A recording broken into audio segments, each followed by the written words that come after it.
here we are with Karen Foster, and she's finished her wedding for the day. Let's see your bridal bouquet. I said I think it's perfect. Right there. I said the inspiration was her blouse today. To me, how hard was that to do? It wasn't hard at all. From everything I've We learned. did a remake. She started in one direction. We changed directions a couple of times, but she's brand new. How long have you been designing flowers? Just this week. 5 days. Yes. Yeah. Show them your centerpiece. Come over here. Right here. This is after 5 days of training. Spring fling. That's what I'm going to call your wedding. Pick up another piece. Here's a little thing she made out of the garbage that was left over. Yeah. Important how to make something out of nothing.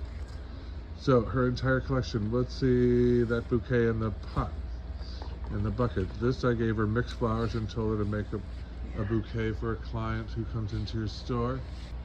And there it is right there. So nothing was too hard today, huh? No. And you're from where? Michigan.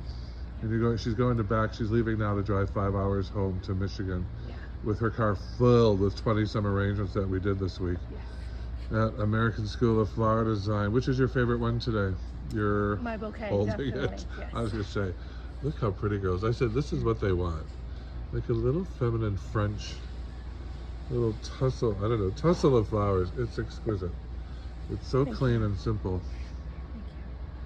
Thank you. For any wedding, anywhere. Gives me a She wants to do wedding, corporate events.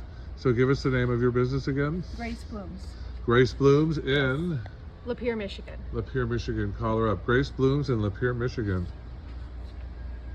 You also fly around the country if needed, don't you? Very true. See? So Thank you you. can go anywhere. Yes.